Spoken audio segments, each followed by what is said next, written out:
नमस्कार, मैं विष्णुकांत पाठक एक्टिव और पैसिव वॉइस के सेकेंड वीडियो में आपका स्वागत करता हूं। लास्ट क्लास में हमने जाना था कि एक्टिव वॉइस क्या है और पैसिव वॉइस क्या है।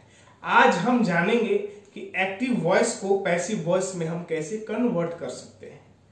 ध्यान दें, एक्टिव वॉइस और पैसिव वॉइस, एक्टिव वॉइस को पैसिव वॉइस में कन्वर्ट करने के कुछ सरल नियम हैं जिन्हें हम जानते हैं।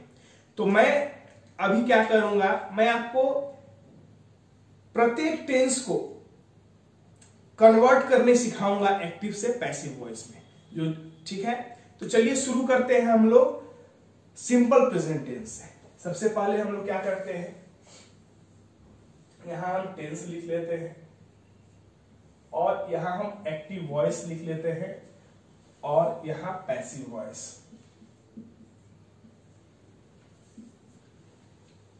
इस टेंस को कन्वर्ट करने के वक्त आप सभी प्रोसेसेस को जान जाएंगे।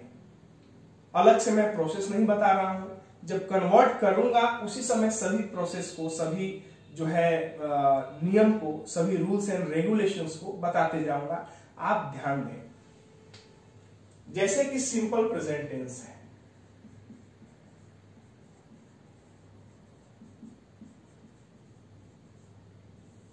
इसको हमें कन्वर्ट करना है किसी भी सेंटेंस को एक्टिव से पैसिव वॉइस में। तो कोई भी एक हम सेंटेंस लेते हैं सिंपल। जैसे हम लेते हैं सेंटेंस कि रोहन प्लेज क्रिकेट। जिन लोगों ने टेंस का वीडियो नहीं देखा है वो लोग देखेंगे। अगर टेंस आपको नहीं समझ में आई होगी तो वीडियोस जब आप मेरा देखेंगे, बहुत ही सरलता से मैंने उसमें एक्सप्लेन किया है, तो सब कुछ आपको समझ में धीरे धीरे आ जाएगा। तो यह सिंपल प्रेजेंट में टेंस है, रोहन प्लेज क्रिकेट। अब रूल क्या है पैसिव वॉइस में कन्वर्ट करने का, कि यहां पर देखिए, यहां पर ये जिस सब्जेक्ट है रोहन, यह है वर्ब प्लेस, और यहां क्रिकेट क्या है, ये ऑब्जेक्ट है। तो एक्टिव वॉइस से पैसिव वॉइस में कन्वर्ट करने का नियम यह है कि जो ऑब्जेक्ट होता है एक्टिव वॉइस का, वो पैसिव वॉइस में सब्जेक्ट बन जाता है। ठीक है। और दूसरा क्या नियम है कि हमारा जो वर्ब होता है वो पैसिव वॉइस में हमेशा कोई वर्ब हो, चाहे वो वर्ब 1 हो, वर्ब 2 हो, वर्ब 3 हो, वर्ब 4 हो, वर्ब 5 हो। वर्ब का वीडियोस हमारा अवेलेबल है। अगर आप वर्ब के बारे में नहीं जानते तो उसको देख करके आप सीख सकते हैं, जान सकते हैं।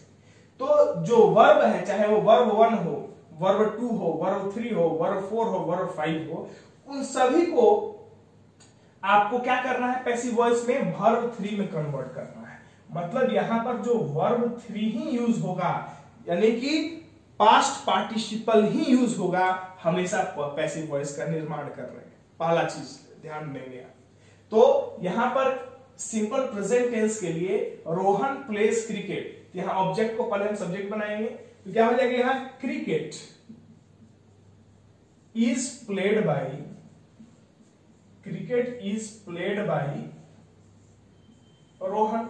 तो हमने क्या किया इस सेंटेंस में कि जो हमारा ऑब्जेक्ट है उसको सब्जेक्ट बना दिया यहां पर, और यहां पर हमने इज का प्रयोग किया क्योंकि ये क्या है, सिंपल प्रेजेंट टेंस में है, ये प्रेजेंट टेंस है, इसीलिए हमने यहां इज का प्रयोग किया। और वर्ब 3 का प्रयोग हमेशा यहां पर होगा पैसिव फॉर्म में, चाहे ये एक्टिव वॉइस में कोई भी वर्ब क्यों ना हो, यहां वर्ब 3 ही लगता है।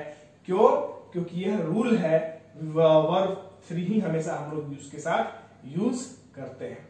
तो ये हमने कन्वर्ट किया किसको, सिंपल प्रेजेंट टेंस को एक्टिव वॉइस से पैसिव वॉइस में।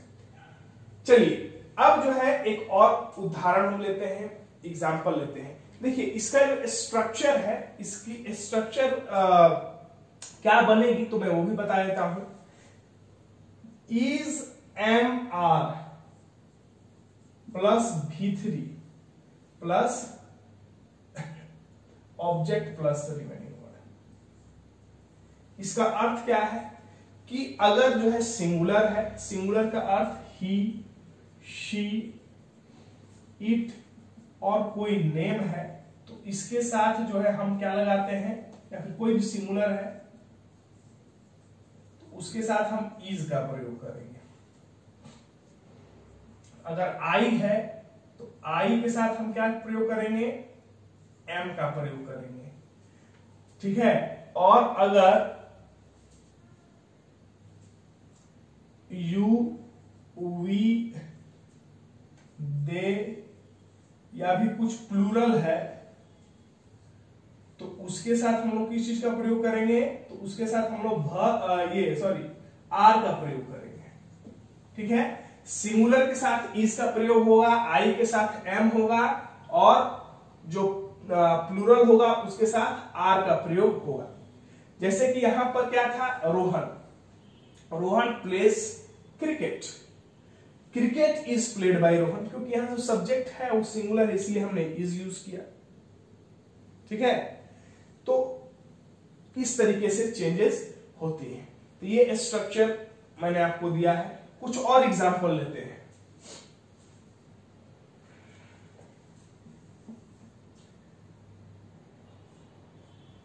दे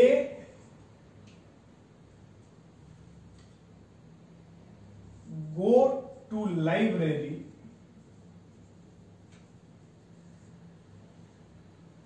तो यहां पैसिव फॉर्म में क्या हो जाएगा, library is visited by them,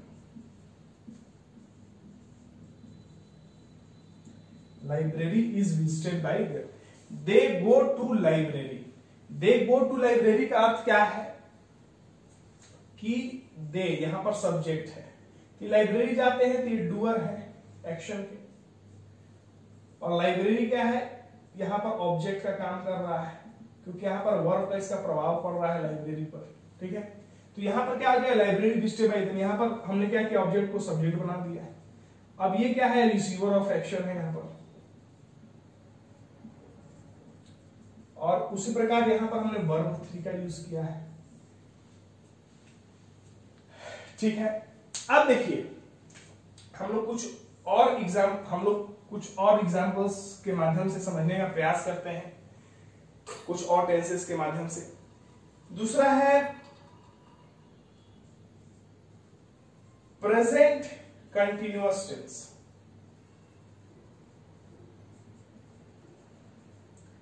present continuous tense है तो एक्टिव वॉइस में क्या होगा कि जैसे Rohan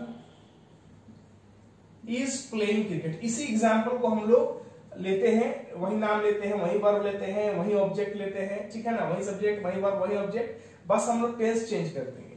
Rohan is playing cricket,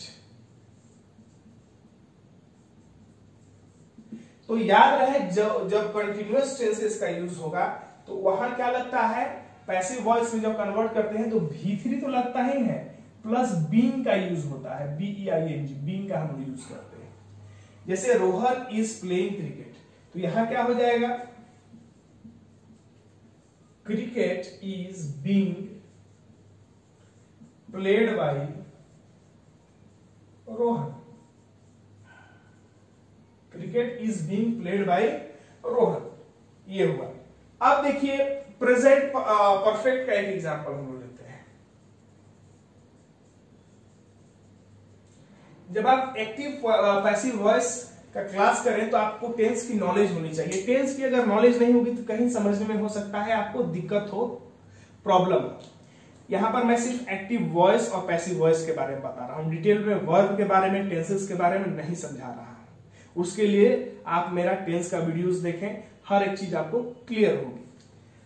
आइए डिस्कस करते हैं हम लोग प्रेजेंट परफेक्ट टेंस के बारे में। जैसे प्रेजेंट परफेक्ट का मतलब क्या होता है कि जो काम कंप्लीट हो गया, V3 का यूज होता है। तो जब भी परफेक्ट का यूज होता है ना, तो यहां पर देखिए जब भी कंटिन्यूअस टेंसेस होंगे, तो कंटिन्यूअस टेंसेस होंगे तो वहां पर क्या होता है कि V3 प्लस बीइंग लगता है पैसिव वॉइस में। और जब यहां परफेक्ट होगा ना, तो परफेक्ट में क्या होता है कि V3 प्लस बीइंग लगता है, ठीक है, मतलब कि यहां पर क्या लगता है,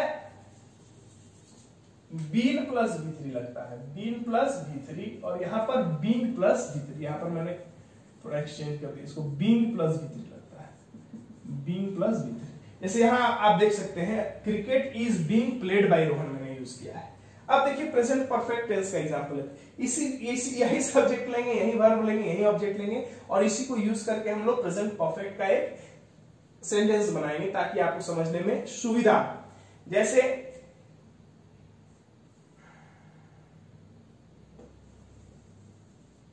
Rohan has played cricket, Rohan has played cricket, has have का क्या यूजेस है, ये सभी जब आप टेंस पढ़ेंगे तो सब क्लियर हो जाएगा। रोहन हैज प्लेड क्रिकेट, मैंने क्या कहा कि यहां परफेक्ट टेंसेस में बीन प्लस V3 होगा, तो यहां पर क्या बन जाएगा, cricket has been played by Rohan.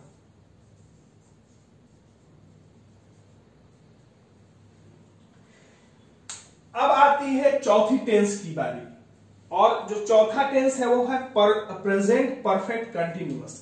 तो याद रखें कि प्रेजेंट परफेक्ट कंटिन्यूअस का जो है पैसिव फॉर्म का निर्माण नहीं होता है। तो कुल जो है 4 ऐसे टेंसेस हैं जिनका पैसिव फॉर्म में निर्माण नहीं होता है, वह कौन कौन से हैं, तो ये आपको मैं यहां पर लिख देता हूं, आप याद रखें। तो पहला जो टेंस है वो है प्रेजेंट परफेक्ट कंटिन्यूअस, दूसरा जो है वह क्या है, पास्ट परफेक्ट कंटिन्यूअस, तीसरा जो है वह क्या है, फ्यूचर परफेक्ट कंटिन्यूअस,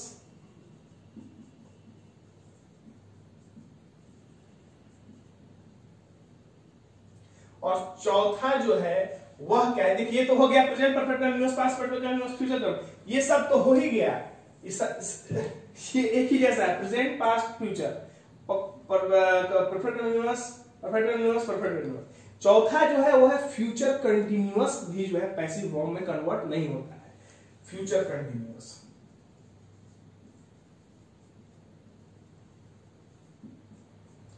तो मैं समझ रहा हूं ये वीडियो थोड़ा काफी लंबा हो चुका है, तो इस वीडियो के लिए इतना ही। नेक्स्ट वीडियो में हम लोग जो है कन्वर्ट करेंगे simple past, past continuous, past perfect को, और फिर उसके अगले वीडियो में हम करेंगे simple future, future continuous, sorry simple future, future perfect, इन दोनों के बारे में, क्योंकि फ्यूचर कंटिन्यूअस और फ्यूचर परफेक्ट कंटिन्यूअस का जो है पैसिव फॉर्म में निर्माण नहीं होता है। आज के लिए इतना ही, बहुत बहुत धन्यवाद। इस वीडियो के लिए इतना ही, बहुत बहुत धन्यवाद।